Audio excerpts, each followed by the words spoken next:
పోయిన ఇయర్ ఎంత చెత్తగా ఉందో. నువ్వు లేకపోతే ఏం చేయగలిగేదాన్ని కాదు. నేను ఒక్కదాని ఉంటే సరిపోతానా మేడం? నిక్ని చూడకుండా ఇలానే ఎన్ని మంత్స్ గడిచిపోయాయి. అయినా సేఫ్టీకి పిల్స్ వేసుకుంటున్నా. కలిసిన వెంటనే పని మొదలెట్టేస్తారు కదా. ఎప్పుడు మీ ఇద్దరికి ఇదే పని. టైర్డ్ అయ్యే వరకు టైం వేస్ట్ చేసుకుంటున్నాం. నీకు టైర్డ్ అయ్యే వరకు నువ్వు వదిలిపెట్టవని చెప్పు.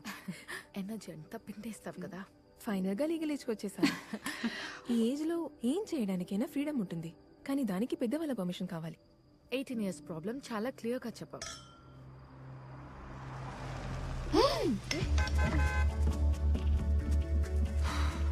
ఇది మ్యాజికల్ పిల్లే.